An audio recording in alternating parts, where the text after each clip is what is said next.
Everyone, hi, I am Shine Pearl. और recently मुझे एक एक मेरे व्यूअर ने मुझे एक कमेंट किया। उन्होंने कहा कि दी आप ऐसा एक वीडियो बनाएं जिसमें आप पूरे एक्सप्लेनेशन के साथ कि आपने क्या क्या किया है कंसीव करने के लिए या प्रेग्नेंट होने के लिए। तो ये वीडियो सिर्फ औरतों के लिए है। अगर आपके कोई फीमेल फ्रेंड्स हैं जो कंसीव नहीं कर पा रहे हैं, उन्हें दिक्कत हो रही है, तो through law of attraction I think her problem का सलूशन है। मैं कहती हूँ हर प्रॉब्लम का सलूशन है। तो अगर वो कुछ कंसीव नहीं कर पा रहे, कुछ प्रॉब्लम्स में हैं, तो आप अपने पार्टनर को शेयर कर सकते हो या अपनी फीमेल फ्रेंड्स को शेयर कर सकते हो जो कि कंसीव करने में जिन्हें दिक्कत हो रही है, जिन्हें परेशानी हो रही है, उन लोगों के लिए ये वीडियो है। और ये स्पेशली औरतों के लिए है और थोड़ा लेंदी होगा बिकॉज मैं इसमें पूरे डिटेल्स के साथ बताने वाली हूँ, तो इसको स्किप मत करना। ठीक है, इसको स्किप मत करना, इसलिए कह रही हूँ बिकॉज हर एक डिटेल जो मैं आपको बताने वाली हूँ, हो सकता है इससे आपके सबकॉन्शियस माइंड की रीप्रोग्रामिंग भी हो जाए, फर्स्ट ऑफ ऑल, जो कि बहुत ज़रूरी है जब आप लॉ ऑफ अट्रैक्शन यूज़ करते हैं। सेकंड, आपका बिलीव स्ट्रांग हो जाएगा कि आप कंसीव कर सकती हो, है ना। ठीक है, ये अपने दिमाग में बिठा लो। आपके पास भगवान ने दी हुई शक्ति है, यूनिवर्स ने ऑलरेडी आपको उसी शक्ति के साथ पैदा किया है कि आप कंसीव कर सकते हो। ठीक है, आप प्रेग्नेंट हो सकते हो। दुनिया चाहे कुछ भी बोले, उस तरफ कान नहीं देना है। आपको क्या करना है, आपको बस भगवान पे भरोसा करना है, आपको अपने आप पे भरोसा करना है कि आप कंसीव कर सकते हो, वो भी नेचुरली। अच्छा, ये जो चीज़ मैं आपको बोल रही हूँ, अब मैं आपको ना थोड़ा पीछे के साइड में लेकर जाती हूँ। जब हमारी दादी नानी या मम्मी के एज ग्रुप में जो लोग थे, आपने कभी आप कभी सुनोगे नहीं, या फिर आप कभी अपने मम्मी से पूछना या अपनी दादी नानी से पूछना कि कभी बच्चों को लेकर इतनी दिक्कतें आई थी या नहीं। ठीक है, उनके भले ही कितने भी रीजंस क्यों ना हो, लेकिन द प्रॉब्लम कभी नहीं था, ये प्रॉब्लम तो कभी नहीं था कि किसी को बच्चा नहीं हो रहा है। हाल फिलहाल में एक दो केसेस ऐसे होते थे, लेकिन अब ऐसा हो गया है ना कि मैं जहाँ पे भी देखती हूँ लोग यही पूछ रहे होते हैं, आपने कैसे कंसीव किया, आपने कैसे कंसीव किया, इतना नेचुरली कैसे हो गया, आपकी तो एज भी नहीं है तब भी आपने कंसीव किया। तो मैं आपसे कहना चाहती हूँ कि इन द एज ऑफ, मतलब मैंने देखा है, क्योंकि मैंने एक अस्पताल में काम किया, एक हॉस्पिटल में मैंने काम किया है। ठीक है, और मेरा जो हॉस्पिटल था उधर मेरा डेंटल का सेक्शन एक था और एक गायनेक का सेक्शन था। तो गायनेक का जो सेक्शन था वो मेरे जस्ट बगल में था। तो मैं रोज़ मेरी ऐसे पेशेंट से मुलाकात होती रहती थी, क्योंकि हॉस्पिटल में जब आप रहते हो ना, ये सारी बातें आपको सुनने में आती ही आती है। ठीक है, तो मैंने ये तक देखा है कि 45 साल 47 साल की औरतें भी कंसीव कर सकती है। ठीक है, उन्होंने तक कंसीव किया है। आईवीएफ के थ्रू अगर आप करना चाहती हो प्रीति, तो आपका ऐसा है कि आईवीएफ से मोस्टली ट्विंस होते हैं, क्योंकि ये चीज़ भी मैंने देखी है, इसीलिए मैं बोल रही हूँ। मतलब मैं एक्सपीरियंस की हूँ, देखा है मैंने कहीं, इसलिए मैं कह रही हूँ कि ट्विंस होने के चांसेस बहुत ज़्यादा होते हैं जब आप आईवीएफ या आईयूएफ करते हो। क्योंकि उस टाइम ऐसा होता है कि जो डॉक्टर्स होते हैं ना, वो कोई रिस्क नहीं लेना चाहते, तो वो ज़्यादा से ज़्यादा एग्स फर्टिलाइज करने की कोशिश करते हैं, फीमेल एग्स को फर्टिलाइज करने की कोशिश करते हैं, जिसकी वजह से मोस्टली ट्विंस या ट्रिपलेट्स होते हैं। ठीक है, और फिर उसके बाद जो लोग कहते हैं ना कि आपको 30 साल के पहले एक बच्चा कर लेना चाहिए या 25 साल के पहले एक बच्चा हो जाना चाहिए, फिर नहीं तो बहुत दिक्कतें आती है। मैं आपके सामने बैठी हूँ, ठीक है, मैं आपके सामने बैठी हूँ। मेरे ऐसे कई फ्रेंड्स लोग हैं जिन्होंने 30 से 35 साल के बाद बच्चा ट्राई किया और वो नेचुरली कंसीव हुई है। ठीक है, तो आई एम योर एग्जाम्पल कि ये बिल्कुल नॉर्मल है, क्योंकि भगवान ने हमको ये शक्ति दी है और हम जब चाहे इस शक्ति का इस्तेमाल कर सकते हैं, जब तक कि हम लोग वो मेनोपॉज के स्टेज पे ना आए। मेनोपॉज कब आता है? 50 साल की एज में आता है। ठीक है, मतलब पीरियड्स आने आपके बंद हो जाते हैं, उसे मेनोपॉज कहते हैं। ठीक है, तो जब तक कि आपके पीरियड्स है तो आप कंसीव कर सकते हो। बहुत लोग कहते हैं कि अगर इरेगुलर पीरियड्स है तो आप कंसीव नहीं कर सकते हो। अगर आपके फ्लो ज़्यादा नहीं है, अगर 3 दिन आपका पीरियड्स है या 5 दिन आपका पीरियड्स है तो आप कंसीव नहीं कर सकते। तो ये जो है ना, ये सारे मिथ है। अगर आप डॉक्टर के साथ बैठोगे, डॉक्टर से पूछोगे, तो डॉक्टर्स आपको क्लियर करेंगे कि ये सारे मिथ होते हैं। ठीक है। ऐसा कुछ नहीं है कि अगर आपके इरेगुलर है तो रेगुलर पीरियड्स में भी आप प्रॉब्लम फेस कर सकते हो और इरेगुलर पीरियड्स में भी प्रॉब्लम फेस कर सकते हो, ठीक है। तो ये क्या होता है, मेन कारण क्या होता है कि आप कंसीव क्यों नहीं कर पा रहे हो, बिकॉज ऑफ स्ट्रेस। जब हम लोग प्रेशराइज फील करते हैं या जब हम लोग स्ट्रेस में रहते हैं, तो हमारा जो बॉडी होता है, जो स्ट्रेस हार्मोन होता है, उसमें क्या होता है कि वो हेल्दी स्टेट में नहीं रखता है हमारी बॉडी को, जिस वजह से हमारे एग्स फर्टिलाइज नहीं हो पाते हैं, ठीक है। सो इम्पॉर्टेंट इज, चाहे आपको कोई कुछ भी कहे कि आपका वजन मोटा है, पतला है, दुबला है, मैंने सबको कंसीव होते हुए देखा है और वो भी नेचुरली कंसीव होते हुए देखा है, ठीक है। मेरे अपने आसपास के लोग हैं, आप चाहो तो ऐसे लोगों से बात कर सकते हो जिन्होंने नेचुरली कंसीव किया है, वो आपको जो पॉजिटिव रिस्पॉन्स देना। देखो, मेरा एक फ्रेंड है, वो मुझसे हमेशा कहता है, जब भी कोई चीज़ आपको चाहिए ना, उसके बारे में सिर्फ अच्छा ही सोचो, बुरा ख्याल आने ही मत दो, लोगों की बुरी बातें आने ही मत दो अपने कानों तक। और अगर आप ये सोच रहे हो कि यार मैं ये चीज़, चलो ठीक है, ये सारी चीज़ें मैं छोड़ दूंगी, लेकिन स्ट्रेस नहीं छोड़ सकती, तो फिर प्रॉब्लम होगी आपको। Stress is the most important factor, और उसको कम करने के लिए आपको क्या करना होगा, मेडिटेशन। इसीलिए मैं मेडिटेशन को ज़्यादा फोकस करती हूँ, क्योंकि मेडिटेशन एक ऐसा प्रोसेस है, एक ऐसी प्रैक्टिस है जो आपके पूरे बॉडी को रिलैक्स कर देती है, आपके ब्रेन वेव्स को रिलैक्स कर देती है, आपके इमोशनल इम्बैलेंस को बैलेंस में ला देती है। आप जो नॉर्मली स्ट्रेस लेते हो ना, अगर आप मेडिटेशन स्टार्ट करोगे, आप देखोगे कि आप कभी स्ट्रेस ले ही नहीं पाओगे।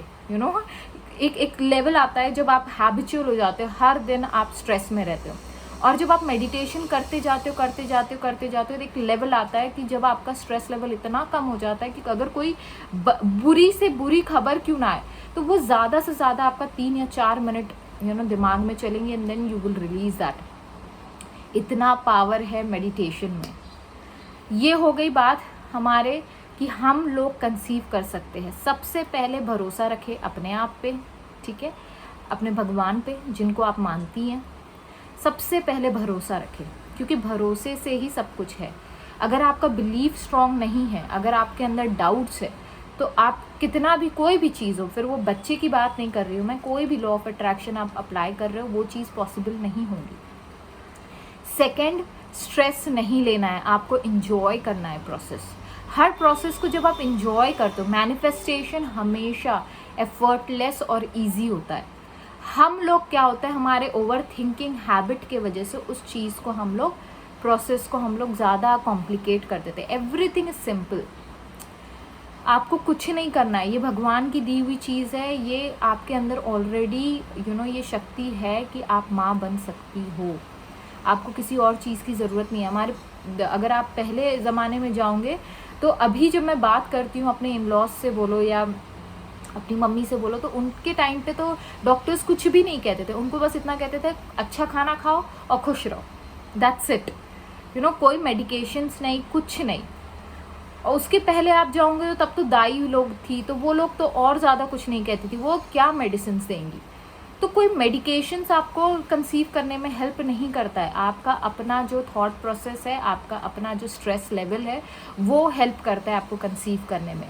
पहले स्ट्रेस लेवल्स कम थे, क्योंकि पैसों की लालच कम थी, करियर की लालच कम थी, कहीं भागना नहीं था, कहीं कुछ करना नहीं था, एवरीथिंग वाज रिलैक्स्ड। जैसे जैसे वक्त बदल रहा है, जैसे जैसे टेक्नोलॉजी आ रही है, हम लोग और स्ट्रेसफुल होते जा रहे हैं। तो ये जो स्ट्रेस है, ये स्ट्रेस के वजह से हम लोग जो है इतने प्रॉब्लम्स में है, इतने डिजीज़ में हम लोग घिरे हुए रहते थे। अच्छा, एक और चीज़ है, डिजीज़ से मुझे याद है, मेरी एक फ्रेंड है जिनको थायराइड है, बट उन्होंने भी नेचुरली कंसीव किया। बहुत लोगों को थायराइड का प्रॉब्लम आजकल हो रहा है विमेंस में, तो वो क्यों होता है, स्ट्रेस रिलेटेड होता है, ठीक है। तो अगर आपको थायराइड का प्रॉब्लम है, तब भी आप कंसीव कर सकते हो। तो मैंने आपके डाउट्स क्लियर कर दिए, आप मोटे हो, पतले हो, आपकी उम्र क्या है, आपको कोई बीमारी है, कुछ भी हो, आप कंसीव कर सकते हो नेचुरली, क्योंकि ये हमारे अंदर नेचुरली प्रेजेंट है, और इस चीज़ को मान लेना ही हमारी समझदारी है, ठीक है। ये हो गया फिलॉसफिकल बातें, ये हो गया मेरे एक्सपीरियंस की बातें जो मैंने आपके साथ शेयर की है। अब आपका डाउट ऑलमोस्ट क्लियर हो गया होगा कि आप कंसीव कर सकती हो, ठीक है। अब आप कंसीव कर सकती हो, बस आपको इतना ध्यान देना है कि आपको स्ट्रेस नहीं लेना है। अब परेशानी की कोई बात ही नहीं, क्योंकि जब आप कंसीव कर सकते हो तो क्या परेशान होना, राइट। सेकेंड, अब आपको क्या करना है, पीछे मेरे आपको पोस्टर दिख रहा होगा बेबी का, ठीक है। ये मुझे ना रात के आई थिंक 1 बजे शायद कुछ इंट्यूशन आया था और मैंने अमेज़ॉन से ये पोस्टर मंगाया था। लिटरली मुझे रात के 1 बजे जब मैं मेडिटेशन करके सोई, मुझे एकदम से क्लिक हुआ कि मुझे एक पोस्टर मंगाना चाहिए बच्चे का। आप जब भी देखना, जो भी लोग हैं जो कंसीव करना चाहते हैं, वो लोग हमेशा आपको सलाह ये देंगे कि एक पोस्टर मंगाओ। तो ये क्या है, ये विजन बोर्ड है, और उसको ऐसी जगह लगाओ जहाँ आप रेगुलरली उसे देख सकते हो, ठीक है। जब आप सवेरे उठो तो आप उसको देखकर मुस्कुरा सकते हो, आप उसको देखकर फील कर सकते हो। तो एक ऐसी जगह पे आपको उसको लगाना है, जैसे मैंने ये दरवाजे पे लगाया है, क्योंकि ये मेरा बेडरूम एरिया है और मैं जैसे ही खोलती हूँ आई सी दिस, ठीक है।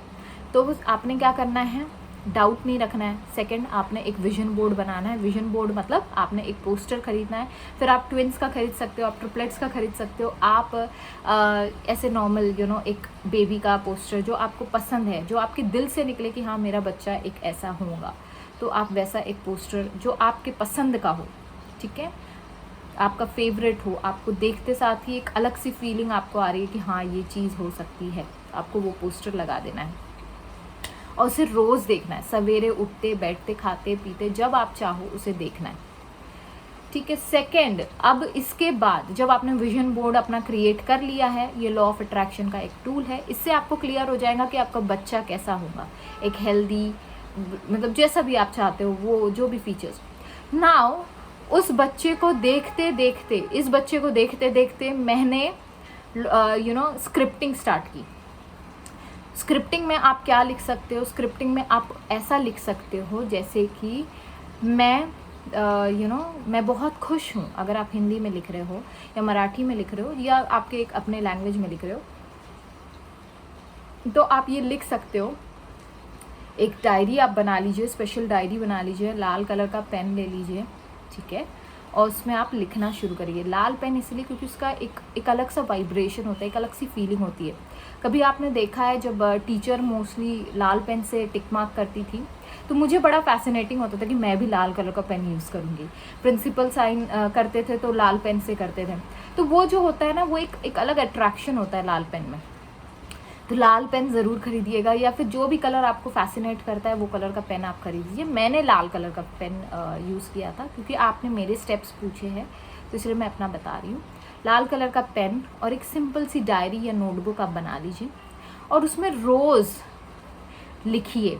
लिखना इम्पॉर्टेंट है, क्योंकि बड़े बड़े फैसले, अगर आप कोर्ट में जाओगे या अगर आप हम लोग कहते हैं ना, बोली हुई बात इंसान भूल जाता है, लिखी हुई बात कभी नहीं भूलता है, राइट। तो लिखना इसीलिए इम्पॉर्टेंट है, उसके बहुत ज़्यादा फ़ायदे भी है। मैं उस तरफ नहीं जाऊंगी कि कैसे क्या है एंड ऑल। आपको सिर्फ लिखना है। इस बच्चे को देखकर, जो भी बच्चा आप स्टिक करोगे उस बच्चे को देखकर आपको लिखना है, थैंक यू यूनिवर्स कि आज मैं बहुत खुश हूँ कि ये बच्चा मेरे साथ है। अपने बच्चे का एक नाम दे दीजिए। मैंने बेबी ब्लू दिया है, ठीक है। मैं बेबी ब्लू की माँ होने के लिए आई फील ऑनर, मतलब मैं इंग्लिश में लिखती हूँ, आप हिंदी में लिख सकते हो। आई फील लव्ड, मुझे बहुत अच्छा लगता है, मैं प्यार महसूस करती हूँ उसके लिए अपने दिल में।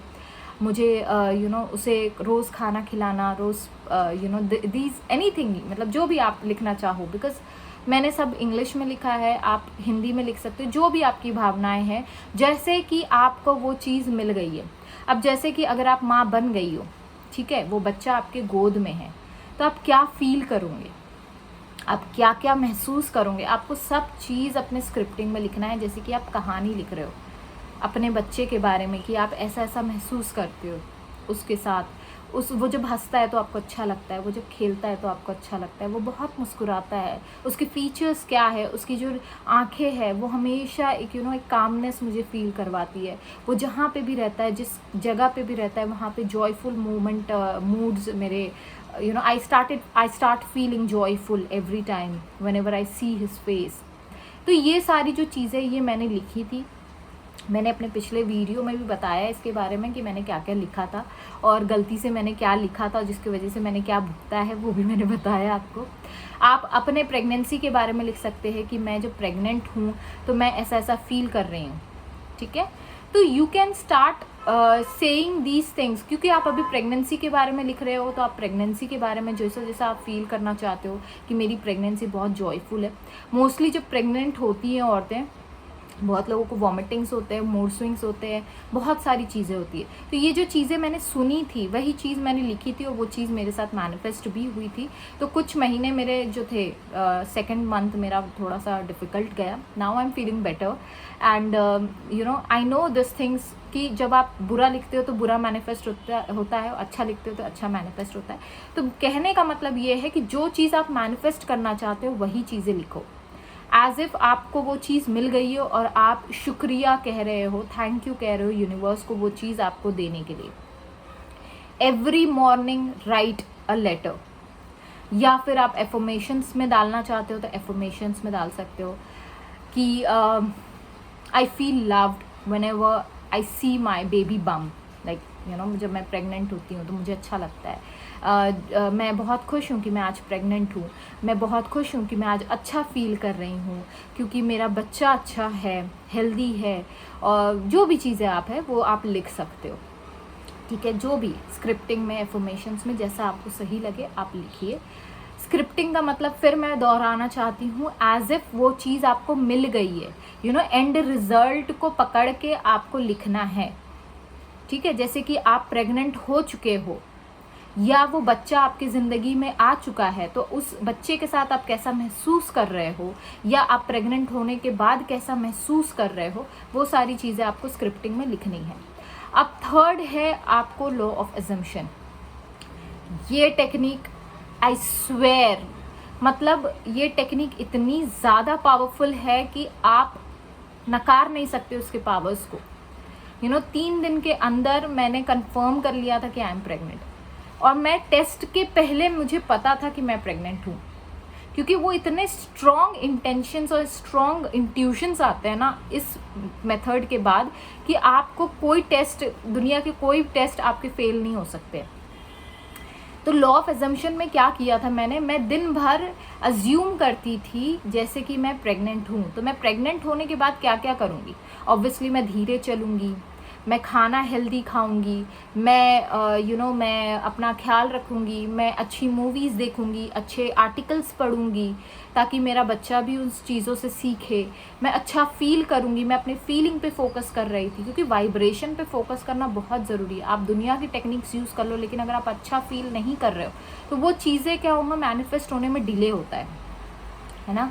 तो मैं अच्छा फील करने लगी, तो मैं ये 3-4 दिन मैंने बस यही चीज़ें की, और एक वक्त के बाद ऐसा हुआ कि मुझे ऐसा महसूस होने लगा कि आई am pregnant. You know automatically मेरा दिमाग चलने लगता था कि अरे नहीं मैं प्रेग्नेंट हूँ, मुझे ये नहीं खाना चाहिए। मैं पपाया नहीं खाती थी, मैं पाइनएप्पल नहीं खाती थी, बिकॉज ये सारी चीज़ें हम लोग सुनते हैं कि ये चीज़ नहीं खाना चाहिए। कॉफ़ी नहीं पीती थी, गर्म चीज़ों को मैंने अवॉइड किया था क्योंकि मैं प्रेग्नेंट हूँ, ऐसा मैंने अज्यूम किया था। तो जब आप प्रेग्नेंट होते हो तो आप क्या क्या करते हो, आपको बस वही करना है दिन भर। उसके बाद आपको सब चीज़ को छोड़ देना है, ठीक है। आपको जब आपका बॉडी, आपका दिमाग, जब आप दिमाग में प्रेग्नेंट हो जाते हो तो समझ लो वो चीज़ मैनिफेस्ट हो गई आपकी लाइफ में। तो छोड़ देना है कि डिवाइन टाइम पे वो चीज़ आपके पास आ जाएंगी। अगर आप चाहते हो, अगर आपको अच्छा लग रहा है ये चीज़ करने में, तो इसे रोज़ करिए। लेकिन कभी भी ध्यान रखिएगा कि जब भी मेरे मैं जब ये कर रही थी लॉ ऑफ अजम्पशन, तो मेरे दिमाग में हमेशा आता था नहीं but you are not pregnant, ऐसे कैसे होता है, फर्स्ट ट्राई में कैसे आप प्रेग्नेंट हो जाते हो, ये तो पॉसिबल नहीं है। तो आई यूज टू से इन माई सब, लाइक मैं अपने दिमाग में चलाती थी no, cancel cancel cancel cancel cancel cancel. जब आप बोलते हो तो आपका सबकॉन्शियस माइंड उस चीज़ को नहीं लेता है। और मैं फिर कहती थी स्ट्रांगली और फर्मली कहती थी no I am pregnant and I know I am pregnant, ठीक है। तो आपको अपने आप को दिलासा देते रहना है, अपने आप को यकीन दिलाते रहना है कि आप प्रेग्नेंट हो। इवन दो आप प्रेग्नेंट नहीं हो फिजिकली, लेकिन आप मेंटली इतने स्ट्रांग हो जाओ कि आप अपने आप से कहते रहो कि आई am pregnant, I am pregnant, I am pregnant, ठीक है। तो मैंने ये किया था। और उसके बाद मुझे लगता है और तो कोई चीज़ मैंने नहीं ट्राई की। लेकिन अगर आप चाहते हो तो आप ये टेक्निक्स यूज़ कर सकते हो। स्क्रिप्टिंग है, लॉ ऑफ अजम्पशन है, विजन बोर्ड जैसे मैंने आपको बताया है, और तो कुछ नहीं है, और बस स्ट्रेस नहीं लेना है। अच्छा हाँ, जब मैंने, हाँ एक और चीज़ मैं आपको इसमें ऐड करना चाहती हूँ, क्योंकि जो चीज़ है मैंने ये तो हम लोगों का थॉट प्रोसेस है, सबकॉन्शियस माइंड को रीप्रोग्रामिंग करना है। अब आते हैं फिज़िकल एक्शन की तरफ। तो एक्शन में मैंने ये चीज़ की थी कि डॉक्टर्स आपको कहते हैं 15, 16 तो 17th डे को ट्राई करो, है ना। लेकिन आपको क्या करना है, आपका स्पर्म क्वालिटी जितना भी अच्छा हो बुरा हो, इट विल मतलब आपके शरीर में वो स्पर्म जो है वो आपके शरीर में 3 से 4 दिन रहता है, ठीक है। तो आपको क्या करना है, जैसे ही आपका क्लियर हो जाता है, आपका मेंसेस क्लियर हो जाता है, तो आपको क्या करना है, आपको 11th डे या बोलो ये 12th डे, मैंने 12th डे से स्टार्ट किया था ट्राई करना। एवरी ऑल्टरनेट डे, मतलब हर एक दिन के बाद आपको ट्राई करना है, और स्ट्रेस नहीं लेना है जब भी आप ट्राई कर रहे हो। Just enjoy the process. अगर उस महीने नहीं हो रहा है, ट्राई फॉर द नेक्स्ट। बहुत लोगों का 5 महीने 6 महीने लगता है, लेकिन बिकॉज मैं इतनी ज़्यादा, मेरा सबकॉन्शियस माइंड ऑलरेडी रिप्रोग्राम था, मेरा बिलीफ इतना स्ट्रॉन्ग था, क्योंकि लॉ ऑफ अट्रैक्शन मैं अभी से नहीं यूज़ कर रही हूँ, मैं बहुत सालों से यूज़ कर रही हूँ। तो वो बिलीफ मेरा इतना स्ट्रॉन्ग था कि अगर मैं एक बार भी करूँगी तो हो जाएगा। तो अगर आपके भी दिमाग में ये है कि आप एक बार भी ट्राई करोगे तो हो जाएगा, तो ऑटोमेटिकली चीज़ें आपकी हो जाती है, ठीक है। It's all about believe, it's all about कि आप अपने आप से क्या कहते हो, क्या बात करते हो, सेल्फ टॉक आपकी क्या है। अपने आप को क्रिटिसाइज़ करना पहले बंद करो, अपने आप को ब्लेम करना बंद करो, अपने आप को ये जो कहते हैं ना विक्टिम कार्ड, कि हमेशा अरे मैं बिचारी वाला सीन जो है, ये बंद करो। आप बेचारे नहीं हो, आपके पास पावर है, बस आपको उसे यूज़ करना आना चाहिए। और लॉ ऑफ अट्रैक्शन से आप ये चीज़ पॉसिबल कर सकते हो। तो ये कोई हार्ड चीज़ नहीं है, ये कोई बहुत अनोखा काम आप नहीं कर रहे हो। हर औरत प्रेग्नेंट हो सकती है, हर औरत कंसीव कर सकती है, and it's a very easy process. जब इंसान 45 साल में कर ले रहा है, 47 साल में मैंने देखा है, मोटा आदमी कर ले रहा है, थायराइड वाला आदमी कर ले रहा है, तो हम लोग तो हेल्दी है, तो हम क्यों नहीं कर सकते, राइट। तो जब आप ये थॉट प्रोसेस के साथ आप कोई चीज़ की शुरुआत करोगे या कोई चीज़ को ट्राई करोगे, तो डेफिनेटली आपके साथ हो जाएगा। अगर इन केस आपको कुछ भी प्रॉब्लम आती है, तो you can just mail me, मैं अपना मेल आईडी दे दूँगी, आप उस पर मेल कर सकते हो अगर इन केस कुछ भी इश्यूज़ होते हैं। और मैं कोशिश करूँगी, यूजुअली क्या होता है ना, मेरा अभी मेरा खुद का ये फेस चल रहा है, सो आई एम जस्ट इन्जॉइंग, मैं कोशिश कर रही हूँ कि मैं ज़्यादा से ज़्यादा वीडियो बनाऊँ, लेकिन कभी कभी मन नहीं करता है मेरा वीडियोस बनाने के लिए। लेकिन क्योंकि आपने मुझे 2 बार कमेंट किया प्रीति, और मैं चाह रही थी कि मैं आपके साथ ये बात शेयर करूँ, आप हो जाओगे यार। मतलब ऐसा कुछ नहीं है, कोई बहुत there is no rocket science, it's a very easy process. बस इंजॉय करो लाइफ को, स्ट्रेस मत लो, इंजॉय करो लाइफ को, ठीक है। Till that time, stay safe, stay blessed. Bye bye.